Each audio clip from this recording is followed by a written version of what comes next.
Hello, kamusta tayo? Nandito na naman ako, tagabasa niya ng Bible na hindi nagsusuklay ng buhok. Nasanay na kasi ako hindi magsuklay ng buhok eh. Hindi ko alam bakit. Nasanay pagkagising, ito na ang buhok ko, hindi na ako susuklay. Nasanay ako. Kasi dati yung taga-suklay ng buhok namin. May yaya kasi ako dati, taga-suklay ng buhok ko. Wala na akong yaya. Nung nawala yung yaya ko, nanay ko naman taga-suklay ng buhok. Tumanda na ako, tinamad ng suklayan ng buhok ko. Hindi na rin ako nasanay magsuklay ng buhok. Hindi ako nagsusuklay ng buhok. Madalang, no? Gaya ngayon, hayaan nyo na, no, ha? Sabi dati sa parlor, madala kasi nang magpapunta sa parlor.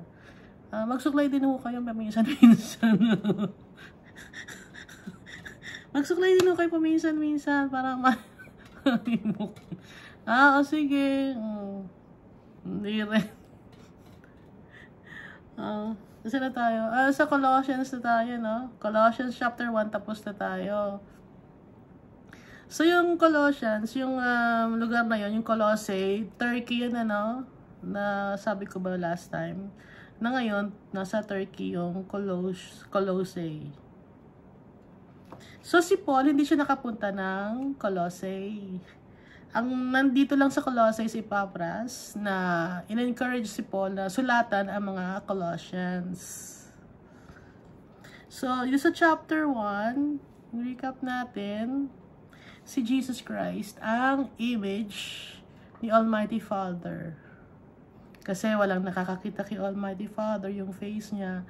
Kaya si Jesus Christ yung image niya kasi anak siya ni Almighty Father. He and the Almighty Father, Jesus and the Almighty Father is one. So, iisa sila. Kung ano ang itsura ni Almighty Father, medyo hawig lang konti, no? Yung hawig sila, no? Magkamukha kasi mag-ama eh. Kagaya natin, tayo, we were created in God's image and likeness also. Pero iba tayo, no? Kasi makasalanan tayo. So si Jesus Christ kasi hindi siya makasalanan, hindi siya nagkasala.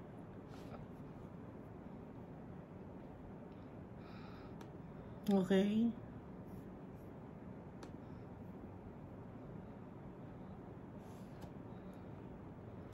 Tsaka nakalagay dito sa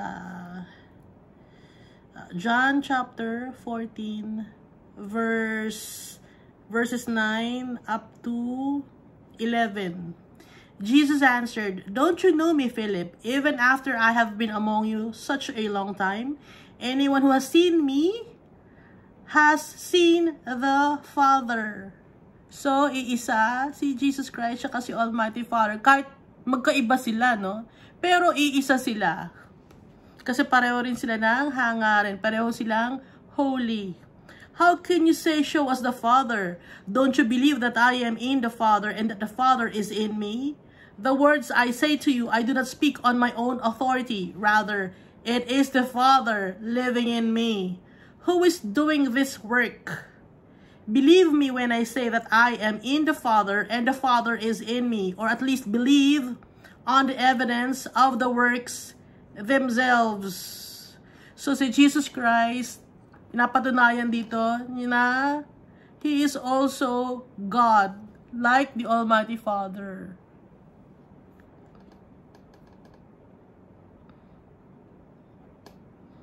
Kaya ang image ni Almighty Father dito sa lupa is si Jesus Christ.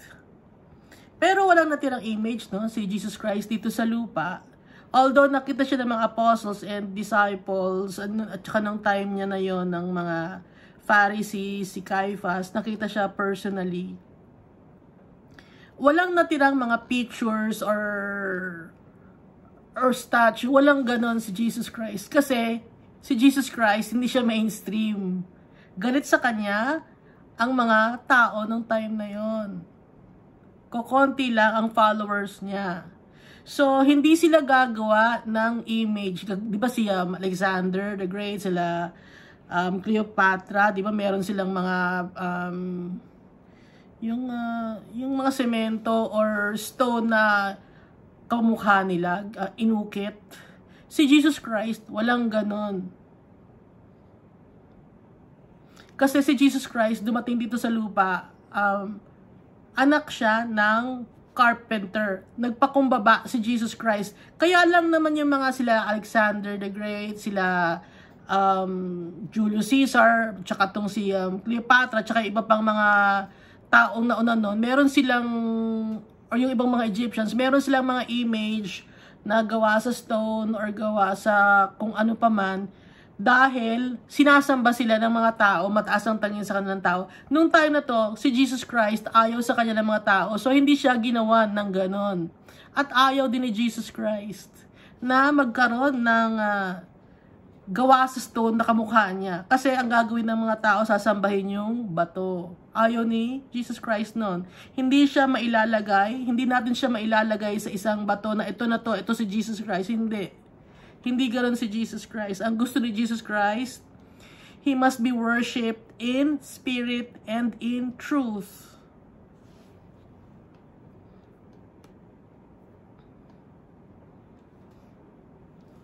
So, alam na natin, ano? Pero si Almighty Father tsaka si Jesus Christ, makikita rin natin sila. Darating ang time na makikita rin natin sila personally.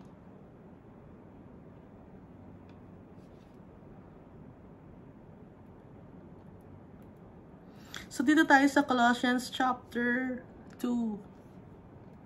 I want you to know how hard I am contending for you and for those at Laodicea, and for all who have not met me personally. So, itong si Paul, nagsulat siya sa mga Colossians, pero hindi niya na-meet personally ang mga Colossians. Diba? Nagsulat siya sa mga mga tao sa Thessalonica, tao sa Ephesus, sa Philippi. Na-meet niya yun personally. Pero itong mga tao sa Colossae, hindi niya na-meet personally. So, ang tumatayong pinaka-elder, nung wala si Paul, wala si Paul, si Epaphras. Ngayon, si Epaphras ngayon, ang tinitingala niya, na leader niya, ay si Paul, kasi si Paul ang nag-introduce sa kanya kay Jesus Christ. Naintindihan niyo yun? Yung, si Paul kasi palipat-lipat siya ng lugar. So may natitirang mga tao siya sa lugar. Pero itong si Epaphras, na-share niya ng Word of God sa ibang lugar. Pero si Epaphras ngayon, nag-share ng Word of God sa mga taga-Colossae. Kaya nagkaroon ng Christians dito sa Colossae. My goal is that they may be encouraged in heart and united in love, so that they may have the full riches of complete understanding, in order that they may know the mystery of God, namely Christ. So yung mystery ni Almighty Father, si Christ, kasi hindi pa ini-reveal, no? Nung sa Old Testament, si Jesus Christ. So ang goal ni Paul ay ma-encourage yung mga tao na makilala nila yung mystery of the Almighty Father na si Jesus Christ. Yun ang goal ni Paul. Maipakalat ang salita ng Diyos na si Jesus Christ ay anak ni Almighty Father, na siya ang Redeemer and Savior natin. Maintindihan natin yon. Verse 3 na tayo. In whom are hidden all the treasures of wisdom and knowledge. So, kay Jesus Christ, sa kanya nakatago lahat ng treasures of wisdom and knowledge. Na kay Jesus Christ, yung wisdom and knowledge. Kaya dapat makilala rin natin or mapalapit tayo kay Jesus Christ. Dumikit tayo kay Jesus Christ. Kasi sa kanya nakatago ang treasure of wisdom and knowledge. Siya ang treasure natin, si Jesus Christ. Kaya dumikit tayo sa kanya.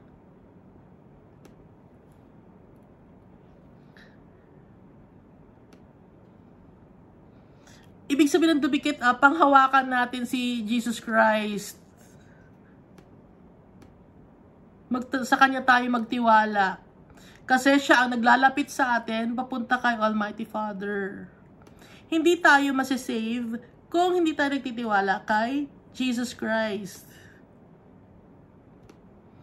Kahit na mahal mo si Almighty Father, kung hindi mo naman minamahal si Jesus Christ, baliwala rin yun. Kasi, laging magkasama si Almighty Father at saka si Jesus Christ.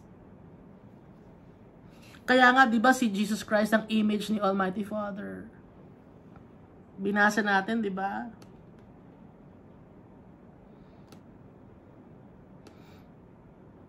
Kaya kung sino man na magtitiwala kay Jesus Christ, masisave tayo at makukuha natin ang ating inheritance. Kasi sa Kanya tayo nakadikit, sa Kanya siya ang kapit natin. For though I am absent from you in body, I am present with you in spirit and delight to see how disciplined you are and how firm your faith in Christ is. So itong firm ang faith ng mga Colossians, natutuwa si Paul sa kanila. Na kahit hindi man sila nagkita personally, kahit wala siya, nagsusulat siya, nag-share siya about kay Christ. Kaya sinulatan niya mga Colossians. Na pinagpipray niya, na present siya spiritually, or it means to say na pinagpipray niya ang mga taga-Colossians at nasa isip niya ang mga taga-Colossians na lalong maging matatag ang kanilang pananampalataya kay Jesus Christ. So para na rin sa atin to, di ba? So kahit wala man si Paul na nagsasab na hindi at nakita si Paul, so itong sulat na to para na rin sa atin to. Gaya ng ibang mga epistles or letters dito sa New Testament. So then, just as you received Christ Jesus as Lord, continue to live your lives in Him. So, dahil sa nireceive natin si Jesus Christ, patuloy tayong mabuhay ng naayon sa gusto ni Jesus Christ, ayon sa path na dinaanan niya. Rooted and built up in Him, strengthened in the faith as you were taught, and overflowing with thankfulness. Gaya ng turo niya sa atin dito sa Matthew, Mark, Luke, John. May mga turo doon si Jesus Christ ng mga parables. So, doon nakasalala yung faith natin kay Jesus Christ tsaka sa mga turo niya sa atin. Para lalo lumakas ang faith natin. Patuloy tayong maglakad ng naayon sa path na dinaanan ni Jesus Christ. At lagi tayo dapat magpapasalamat dahil sa mga blessings ni Jesus Christ, dahil sa pagsasacrifice ni Jesus Christ para tayo masave. Si Jesus Christ ang nag-introduce sa atin kay Almighty Father.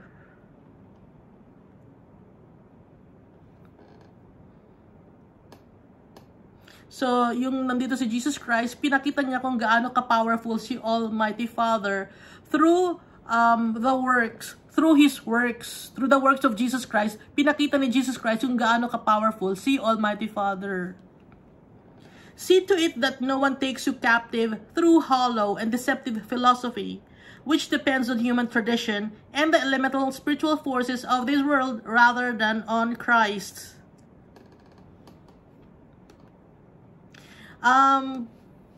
Hindi tayo dapat magpapasway or magpapalead sa maling daan or sa mga false ideas or sa maling mga philosophy. Alam niyo, yun yung may mga maling philosophy kasi or false ideas. Ano ba yung mga maling philosophy at false ideas? Yung nakikita natin ngayon, may marami tayong maling nakikitang mga philosophy na may yung example yung basta wala ka natatapakang tao, gawin mo ang gusto mong gawin. Di ba may ganong philosophy? Mali yun. Hindi mo dapat gawin ang dapat na gusto mong gawin dahil sa wala ka natatapakang tao. Kundi dapat gawin mo ang kung ano ang gusto ni Jesus Christ. Hindi dahil sa gawin mo ang gusto mong gawin. Di ba kasi may ganong salita no? Hindi ganon. Dapat gawin natin ang gusto ni Almighty Father at saka ni Jesus Christ. Kung anong makaka-please sa kanila. Hindi na tayo kasi ang bida sa buhay natin.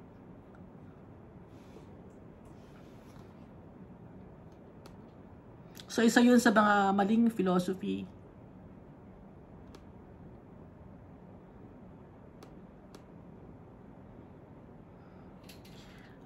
Tsaka yung may mga human tradition din, na wag tayo magtitiwala sa human tradition. At saka binabanggit din dito yung elemental spiritual forces of this world.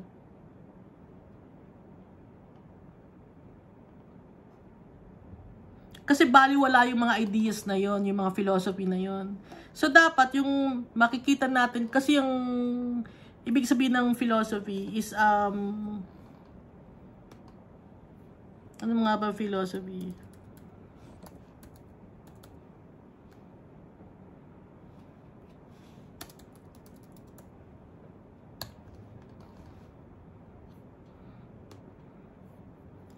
Wala palang internet ngayon. Hindi ko makita. Philo. Lovers of, ano yun? Of knowledge. So, may mga ganong klase, no? Yung maling knowledge. Kaya dapat laging nakatingin tayo kay Jesus Christ kung ano yung tama, hindi sa human tradition or kung ano mang maling mga philosophy ang natututunan natin or maling ideas. Kasi yung mga maling ideas na yun, baliwala yun, hindi yun galing kay Jesus Christ. For in Christ all the fullness of the deity lives in bodily form. So si Jesus Christ, sinasabi nito, yung buong pagka-Diyos niya nasa sa kanya, nasa pagkatao ni Jesus Christ, ang pagiging Diyos. Naintindihan ninyo? God lives fully in Christ. So kahit nandito sa lupa, nagpunta sa lupa dito si Jesus Christ, Diyos siya nung nandito siya sa lupa. Kahit na mahirap siya nung nandito siya sa lupa, no? Wala siyang bahay. So yung Diyos natin nung nandito sa lupa, walang bahay, hindi mayaman dito sa lupa. Pero meron siyang heavenly kingdom.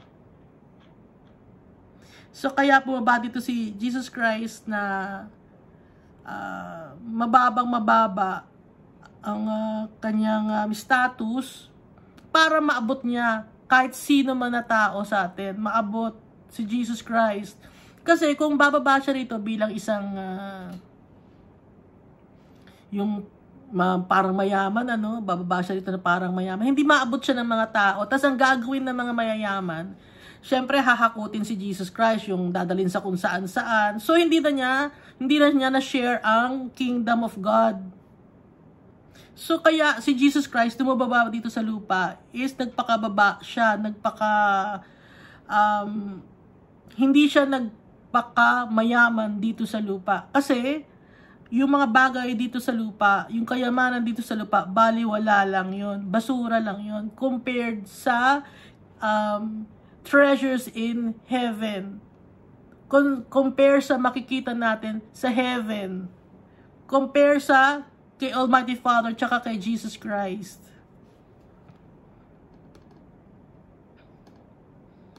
Nakakita na kayo siguro ng tao na kahit dito sa lupa mayroong ganun mayaman na tao, pero kahit mayaman siya, humble siya, hindi siya nagbibihis ng mamahaling damit.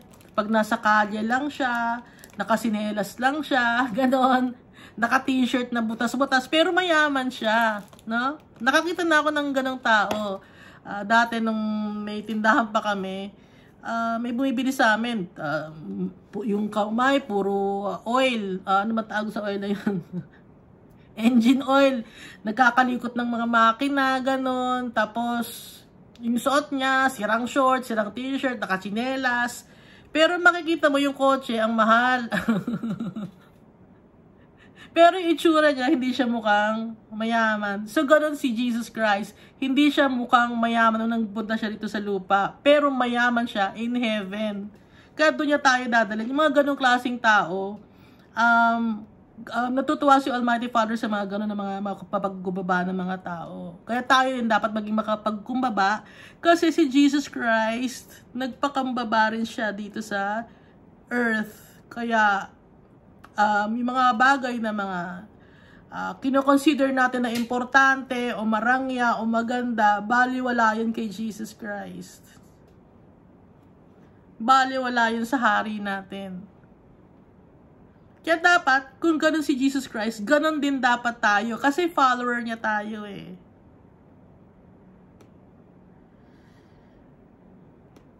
Hindi tayo magpapadala sa mga ginto ng mundo na to, na nagpapakinang ng mundo na to. Dahil darating ang panahon, mawawala lahat ng mga bagay na kinoconsider natin na importante dito sa mundo na to. Dahil temporary lang ang mundo na to. Temporary lang din ang mga bagay na nasa sa atin ngayon. Kung ano man ang mga nasa sa atin ngayon, baliwala yan. Mawawala rin yan.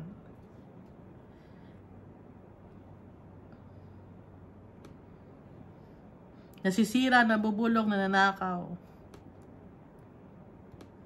At hindi ito ang tunay na bahay natin.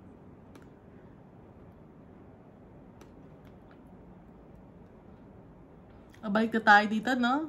Na si Jesus Christ na dito sa lupa, nasa form siya, godly form siya, kasi Diyos siya.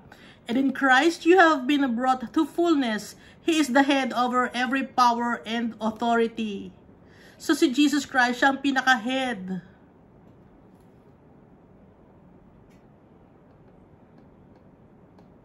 Ruler of all rulers, King of kings and Lord of lords, powerful.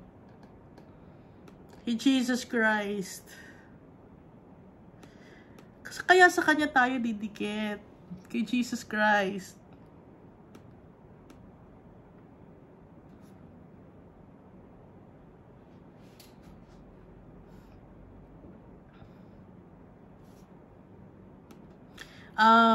Baka may magsasabi dyan na hindi na niniwala kay Jesus Christ. Ano lang yan, fairy tale lang. Kasi nababasa ko, sabi, fairy tale lang si Almighty Father, fairy tale lang daw si Jesus Christ. Marami na nagpatotoo, marami ng testimony.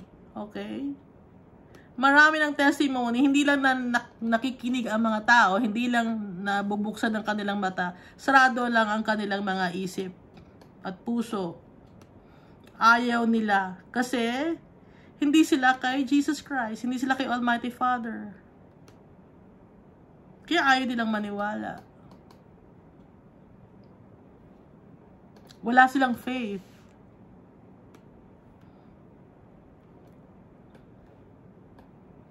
In Him, you are also circumcised with a circumcision not performed by human hands. Your whole self, ruled by flesh, was put off when you were circumcised by Christ.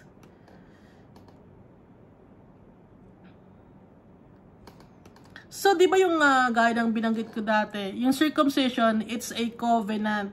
So, yung covenant natin ngayon, na kay Jesus Christ na, yung treaty natin, yung ating agreement, yung kontrata natin, na kay Jesus Christ na. So, kay Jesus Christ tayo nakadikit. Dahil siya ang nag-save sa atin. Siya ang gumawa ng way para ma-save tayo. At yun ay yung ibigay niya ang buhay niya sa cross in Calvary. Having been buried with Him in baptism, in which you were also raised with Him through your faith in the working of God, who raised Him from the dead. So, nung nabaptize tayo, maraming klase ng baptism, di ba? Hindi lang baptism of water, baptism of fire, baptism of the Holy Spirit. Kasi yung baptism, it's like the commencement eh. Parang it's a new beginning, it's a dawning of a new era. Itong baptism, maraming ibig sabihin ng baptism. So, nung nabaptize tayo, nung nabuksan ang ating mata, okay, na buried na tayo with Christ. Kasama na niya tayong namatay. At nabuhay din tayo. Kasi kaya tayo namatay dahil sa kasalanan natin. At nabuhay tayo ngayon dahil nagkaroon tayo ng pag-asa, nagkaroon tayo ng faith in the working of God. Kasi kaya nabuhay si Jesus Christ, dahil kay Almighty Father, dahil powerful si Almighty Father, tsaka si Jesus Christ. So tayo rin, didikit tayo kay Jesus Christ, tsaka kay Almighty Father. Para mabuhay din tayo. Para magkaroon tayo ng eternal life. Makuha natin ang ating inheritance. Kaya magkaroon tayo ng pananampalataya. May strength din dapat lagi ang faith natin through prayers and reading God's words. Tuloy natin sa verse 13. When you were dead in your sins and in the uncircumcision of your flesh, God made you alive with Christ. He forgave us all our sins. So, kaya tayo napatawad sa kasalanan natin dahil kay Jesus Christ. Dati, wala tayong pag-asa sa buhay. Punong-puno tayo ng kasalanan, nalulugmok tayo sa kadiliman. Pero nung nabuhay si Jesus Christ, nagkaroon tayo ng pag-asa. Nawala ang galit ni Almighty Father. Hindi na tayo maisusumpa. Kasi pag nagtiwala tayo kay Jesus Christ, hindi tayo maisusumpa. Kasi 'di ba yung napag-usapan natin dati na pag ang isang tao na ilagay sa isang pole or na i-crucify sa isang pole or na isabit sa isang pole, isinumpa siya, 'di ba? Doon sa Old Testament sa Deuteronomy, 'yun nasa law. Ngayon hindi na tayo maisusumpa kung magtitiwala tayo kay Jesus Christ dahil si Jesus Christ ang umako lahat ng kasalanan natin. So nakikita ninyo sa Galatians, Ephesians, Philippians, sa Thessalonians, puro laging ganito ang sinasabi na si Jesus Christ, paulit-ulit to. Dapat kasing tumatak sa isip natin. Kasi maraming trials and temptations dito sa mundong ito na mabilis tayong masway ng kung ano-ano mang mga bagay na hindi kay Almighty Father. Kaya lagi tayong pinapaalalahanan ng Holy Spirit.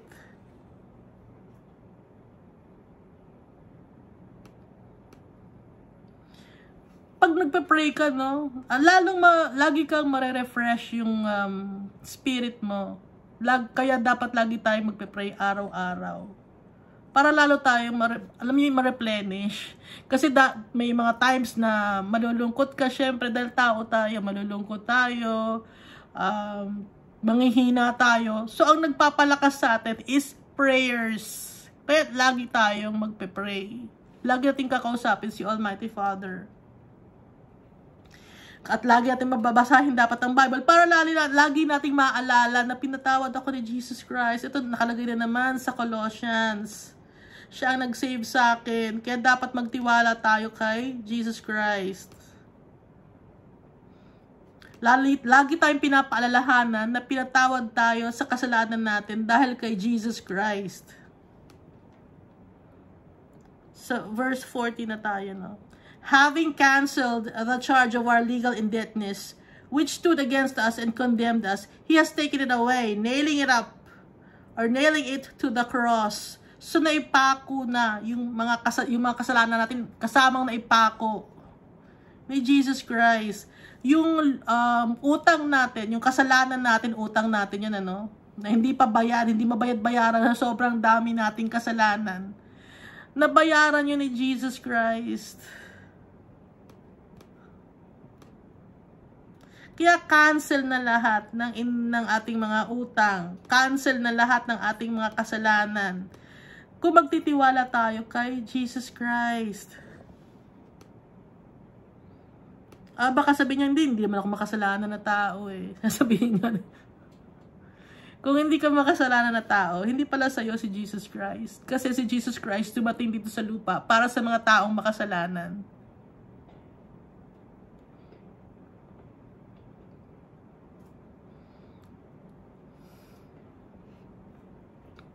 Si Jesus, example, no, doctor, no, lalapit ka sa doktor, wala ka namang sakit. Ay, wala ka namang sakit, ba't ka magpapadoktor, di ba? O si Jesus Christ ang doktor. So lalapit tayo kay Jesus Christ kasi may sakit tayo. Ang sakit nating kasalanan. Ngayon, kung sinasabi mo na wala kang kasalanan, malinis ka, hindi mo kailangan pala ang doktor, hindi mo kailangan si Jesus pala eh. Kaya mo pala ang sarili mo eh. So ibig sabihin nun, hindi ka nagpapakumbaba. Pag hindi ka nagpapakumbaba, kasalanan yon. Kasi prideful ka eh. Sinasabi mo na malinis ka, pero hindi naman.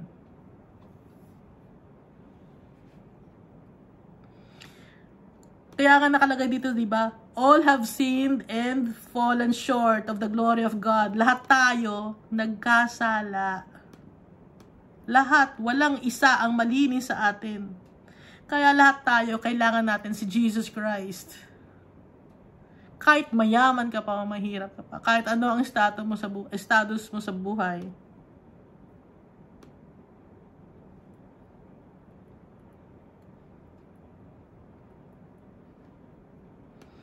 And having disarmed the powers and authorities, he made a public spectacle of them, triumphing over them by the cross. So naging victorious si Almighty Father. Kasi natalo ang kasalanan. Natalo, sino yung kasalanan? Natalo ang demonyo. Natalo ni Almighty Father yon. Yung mga spiritual rulers and powers, natalo ni Almighty Father tsaka ni Jesus Christ. Akala ng demonyo, porque namatay si Jesus Christ on the cross, masaya na siya. O, tingnan mo, ganyan pala, ganyan namatay. Hindi alam ni ng demonyo yung plan ni Almighty Father na yung pagkamatay ni Jesus Christ on the cross, sacrifice yon so that we may be saved. Dahil si Jesus Christ lang ang perfect sacrifice to be offered to the Almighty Father, kasi siya lang ang walang kasalanan, ang malinis. Hindi na foresee ng demonyo yon.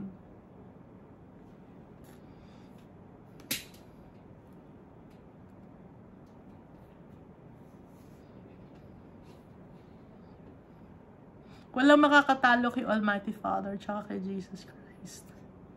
Kaya kung gusto natin na lagi tayong panalo, kay Jesus Christ tayo, kay Almighty Father tayo. Baka sasabihin niyo, nanalo, nagkasakit, namatay. Namatay man ang body ng isang tao, nawala man siya dito sa mundo na ito. Pero yung soul niya, na kay Almighty Father. At doon, peaceful. Yun ang totoong bahay kasi natin. Wala naman talagang tumatagal dito sa mundo na to. Si Joshua nga, no? Si Joshua, yung ni Moses, yung after ni Moses kasi, si Joshua, hindi yung anak na artista, no? Si Joshua, ang lifespan ni Joshua is 110. After 110 years, kinuha na siya ni Almighty Father. So kahit sino pa yung mga men or si Abraham, Isaac and Jacob, walang tumagal, no, dito sa mundo na to. Hanggang ganun lang. At kinukuha tayo ni Almighty Father. Dun sa totoong bahay natin, dun tayo maninirahan. Walang naninirahan dito sa mundo na to ng habang buhay.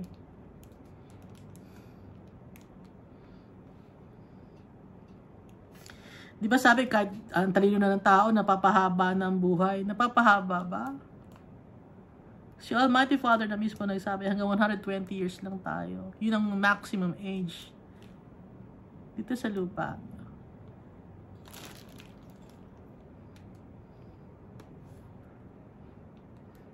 Maikli lang ang panahon.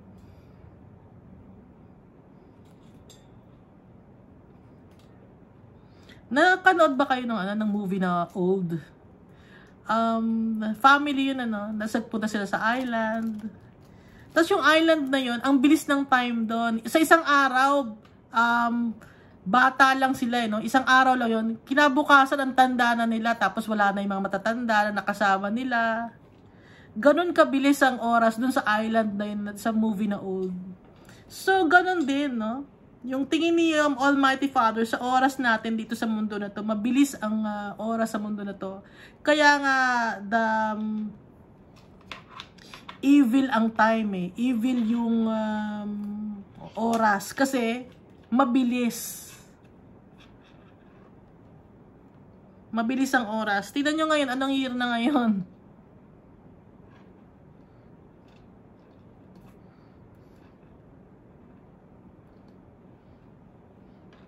Kaya habang may panahon tayo, kay Jesus Christ tayo.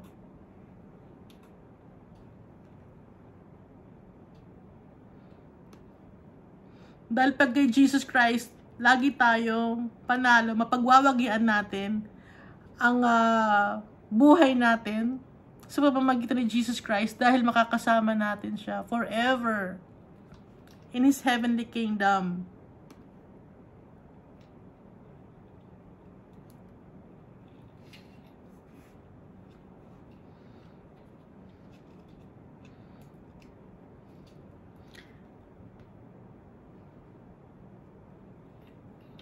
Therefore, do not let anyone judge you by what you eat or drink, or with regard to a religious festival, a new moon celebration, or a Sabbath day. So dahil napagtagumpayan na natin lahat through Jesus Christ sa pagkanyang pagkakapako sa cross, huwag nating hayaan na may mag-judge sa atin kung ano man ang kainin natin o inumin, na base sa religious festival, sa tradition, o kaya sa new moon. Ituloy muna natin to, These are a shadow of the things that were to come, and the reality, however, is found in Christ. Do not let anyone who delights in false humility and the worship of angels disqualify you. Such a person also goes into great detail about what they have seen. They are puffed up with idle notions by their unspiritual mind. So dito, pinagsasabihan ni Paul yung mga taga Colossae na huwag silang magpa-judge, Do not let anyone judge you dahil sa kanilang mga kinakain or sa kanilang mga iniinom dahil may mga tradition ng time na yon na may mga Sabbath, new moon celebration, religious festival, may mga ganon na bawal daw kumain. Kasi wala nang bawal na kainin ngayon. Yun ang ibig sabihin ni Paul dito. Wala nang bawal kainin. Huwag tayo magpapadala sa human tradition.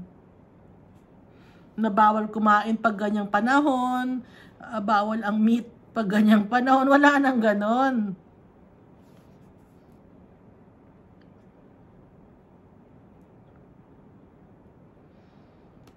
Kasi yung mga ganon, at saka itong mga taga-Colossae, nag-worship kasi sila ng mga angels dito. Yun ang kanilang tradition. Isa sa mga ginagawa nila, they worship angels. Hindi natin dapat sinasamba ang mga angels kasi servants din sila ni Almighty Father. Diba nakablagay sa Book of Revelation, sasambahin sana ni John yung angel, lumuhod siya sa angel. Sabi niyang angel, wag mo akong sambahin, servant lang din ako. Sabi nung angel. Kaya hindi natin dapat wino-worship ang mga angels. Kasi servants sila ni Almighty Father. Mas angat tayo sa mga angels. Kasi si Jesus Christ, ibinigay niya ang buhay niya para sa atin. Hindi para sa mga angels. Yung angels, assistant yun, ni Almighty Father, tsaka ni Jesus Christ. Pero, hindi natin dapat wino-worship yun. Spiritual being sila, pero hindi natin dapat wino-worship. At saka yung mga tradition ng mga bawal kumain ng kung ano-ano man, wala nang ipinagbabawal. No? Example, nasa desyerto ka. Tapos, nakakita ka ng mga bayawak, ganon. Bawal daw kainin ng bayawak. Paano gagawin mo? Wala kang makain. So, wala nang pinagbabawal ngayon. Pag Christian ka, pag follower ka ni Christ, walang bawal na kainin. Ang hindi lang syempre dapat kakainin, ang pagkakaiba ng tao sa animals is yung animals, hindi sila gawa sa flames of fire. Wala silang soul, yung mga animals. May physical body sila, may mind sila, may heart sila. Nakikita natin, nakakaintindi rin ng ibang mga animals, pero wala silang soul. Hindi sila gawa sa image and likeness of God. Kaya iba ang mga animals kumpara sa atin. Dahil tayo, we were made in the image and likeness of God, and we have a soul. Nagaling kay Almighty Father, yung flames of fire. Wala ang mga animals ng ganon. Kaya mas importante tayo sa mga animals.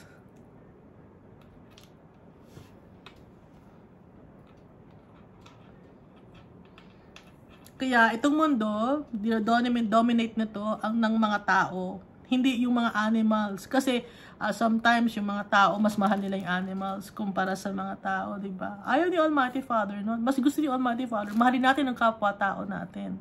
Hindi nakalagay sa Bible na mahalin nyo ang mga animals gaya ng pagmamahal ninyo sa sarili ninyo. Ang nakalagay, mahalin ninyo ang kapwa-tao ninyo gaya ng pagmamahal ninyo sa sarili ninyo. Hindi ang mga animals.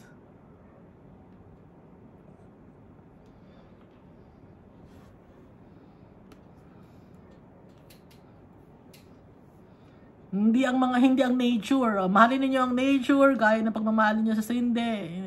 Mahalin niyo ang mga puno, ang mga mountains, yakapin niyo gaya ng pagmamahal niyo sa sarili niyo, hindi. Kasi tayo, special tayo. Mga tao, special in the eyes of God. Kasi, ulitin ko, we were created in the image and likeness of the Almighty Father and Jesus Christ. At meron tayong inheritance in heaven. Walang inheritance yung mga nature, mga animals, walang ganon. Tayo lang na tao.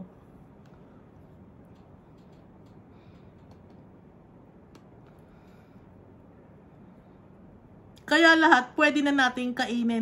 Wala nang pinagbabawal. 'Di ba nga nung si Peter nagkaroon siya ng vision na ipinapakita sa kanya, eat.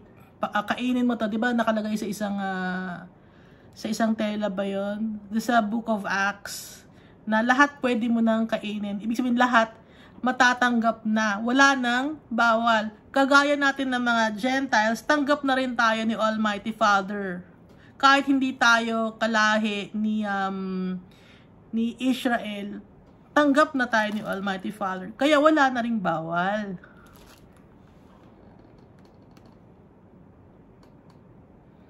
Ituloy natin, Do not let anyone who delights in false humility and the worship of angels disqualify you. Kasi yung iba, ay, kumakain ka niyan, hindi dapat pwedeng kainin yan Kasi, false humility yon, no? Kunyaring pagpapakumbaba.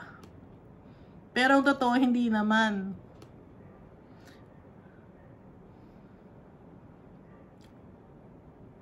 So ito, they are puffed up with idle notions by their unspiritual mind. So ang gusto lang kasi nilang gawin, kaya nila gustong sundan ang tradition nila is dahil sa pagyayabang, o kasi ginagawa namin to, kami lang ang masasave.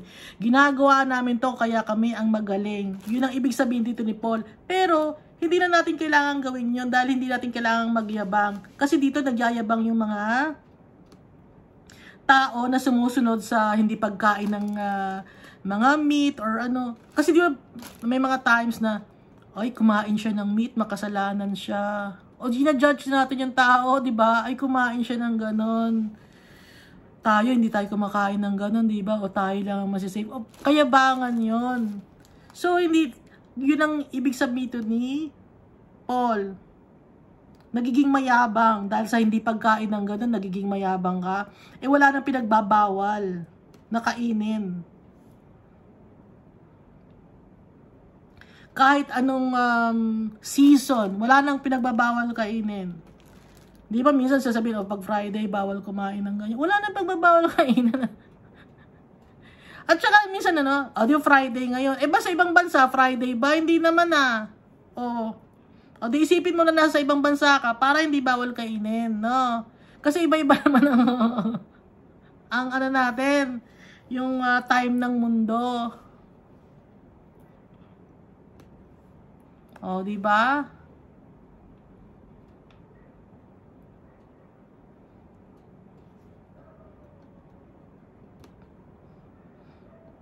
Kaya nga pati nga yung Sabbath day, di ba? So, hindi lang natin dapat Sabbath day or Sunday i-worship si God, kundi every day.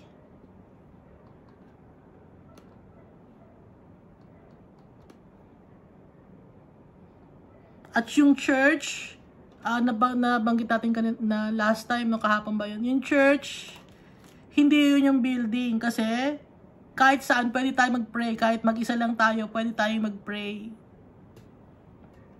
Pero syempre, wag natin baliwalain din yung gathering of fellow Christians, yung meeting nyo ng fellow Christians, kasi nakakapag-uplift din yung mga fellow Christians natin ng spirit natin. Halimbawa, malungkot ka, may mga bagay ka nakakalimutan. Ngayon yung mga fellow Christians mo, magpapaalala ngayon sa iyo na si God, mabuit siya, si God, tutulungan tayo ni Almighty Father, ganun. So nakaka-uplift yun. Kaya sinabi rin ni Paul na huwag kalimutan yung mga gathering wherein we talk about the Word of God. Kasi nga, nakaka-uplift ng spirit yun, lalo tayo mapapalapit kay Almighty Father.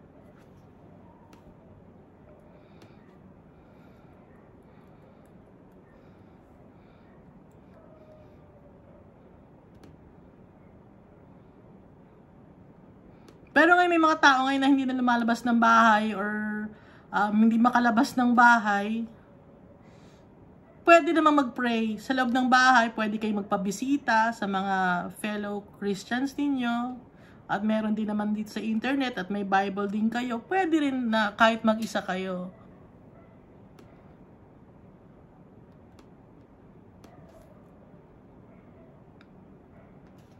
Ito, verse 19, they have lost connection with the head, from whom the whole body, supported and held together by its ligaments and sinews, grows as God causes it to grow.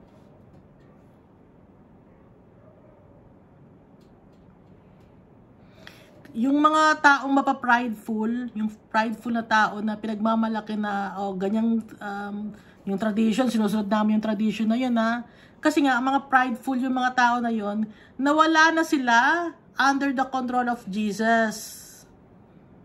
Kasi nagiging mayabang sila. Wala na sila sa control akala nila under pa rin sila kay Christ, pero hindi na. Ito ang sinasabi dito ni Paul. They have lost connection with the head. Yung the head, si Christ yon.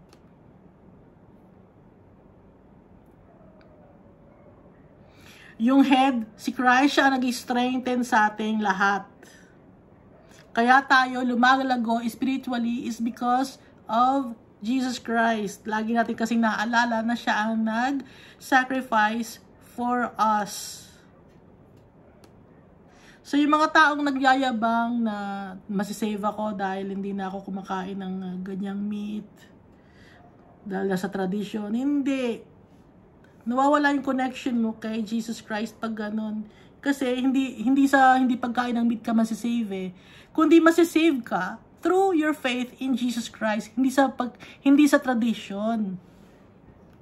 Yun ang ibig sabihin, hindi sa tradition tayo masisave, kundi sa faith natin kay Jesus Christ.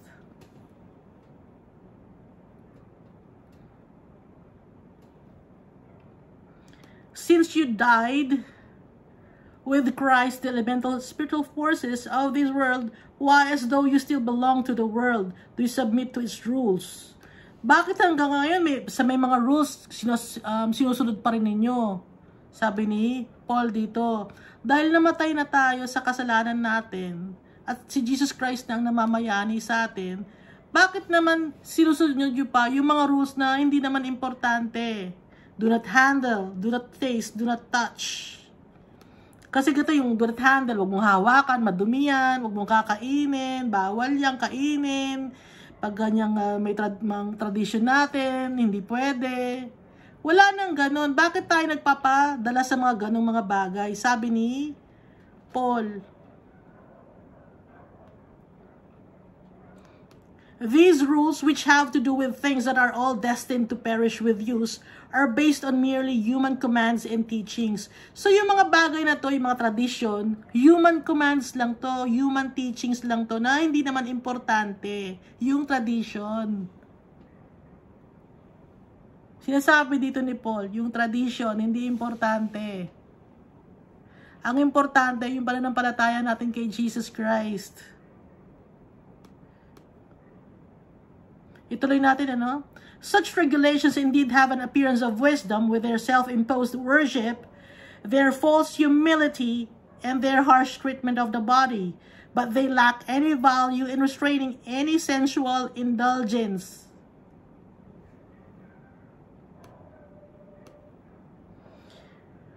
So, sinasabi dito na, oo nga, no? Yung itong mga rules and regulations na to, merong akala ninyo, may appearance of wisdom.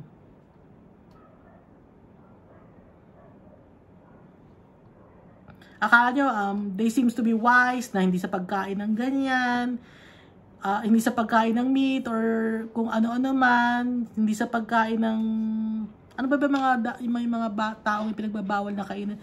Merong isang denomination, bawal silang kumain ng mga shellfish, bawal silang kumain ng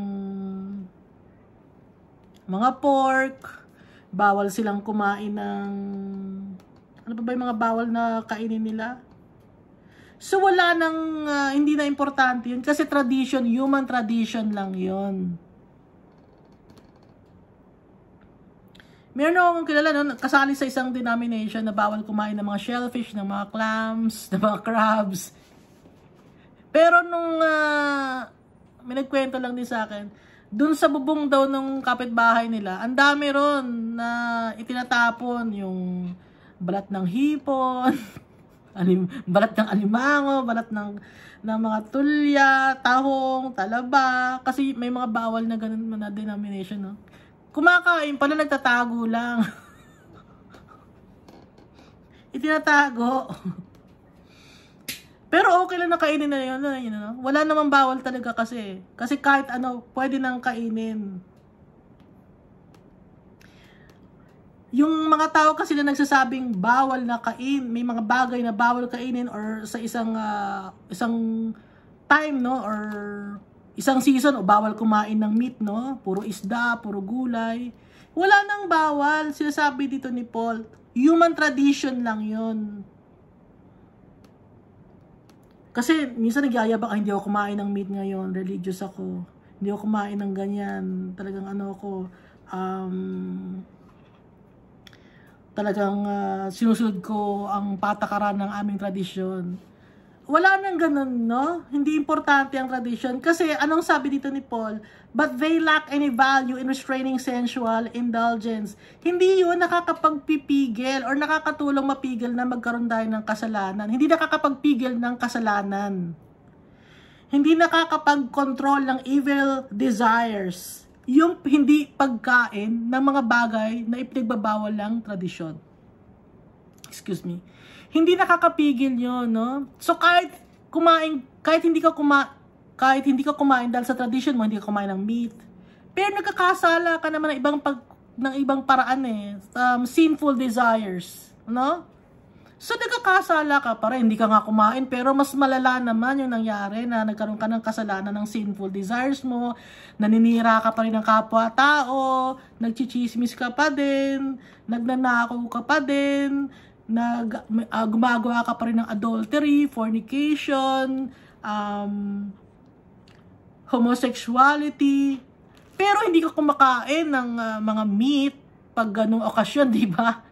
So, anong importance doon? Hindi ka kumakain ng meat ng ganung panahon, or hindi ka kumakain ng clams dahil sabi ng tradisyon ninyo or paniniwala ninyo, bawal yun. Pero, hindi naman nakakapagpigil ng desire, ng kasalanan, ng sinful self. So, hindi importante yun. Walang kwenta yung mga tradisyon na yun. Ang importante is mapigil yung mga sinful desires natin, yung mga nagsasatisfy sa ating mga flesh, yung mga bagay na kasalanan. Yun ang importante, hindi yung sa tradisyon. Naiintindihan ba yung explanation ko?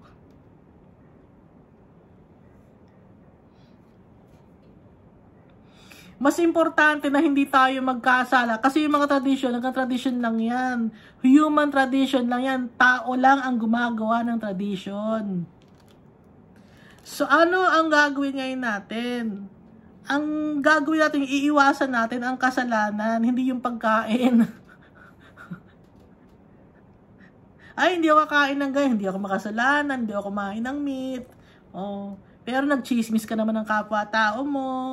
O nag-adultery ka naman, o wala din, ano yun. Kaya nga, ang mas importante ron, yung iwasan natin ang kasalanan. Hindi tayo magkasala, yun ang importante.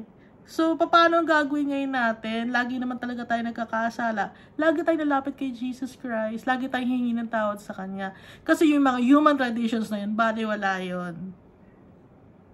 Hindi yun ang makakapagdala sa'yo sa langit, yung human tradition.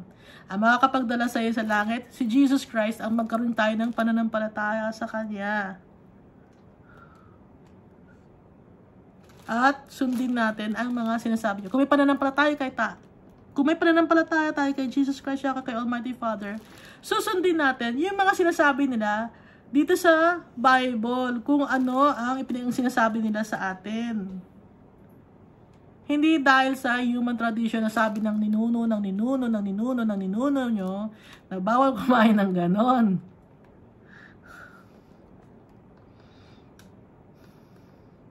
Okay?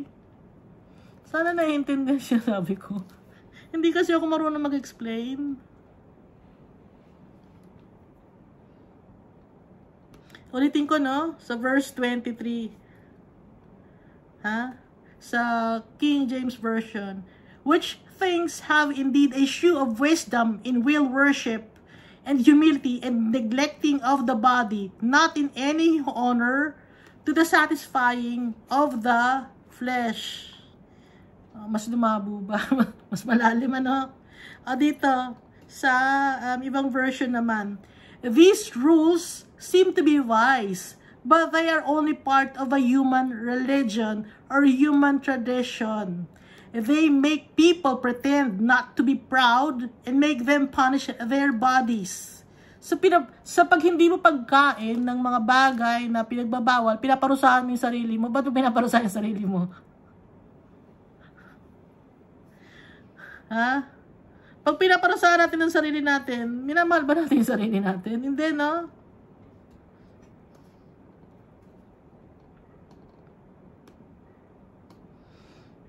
So kung hindi natin minamahal ang sarili natin, hindi rin tayo marunong magmahal ng kapwa-tao natin kasi yung sarili natin, hindi natin mahal eh.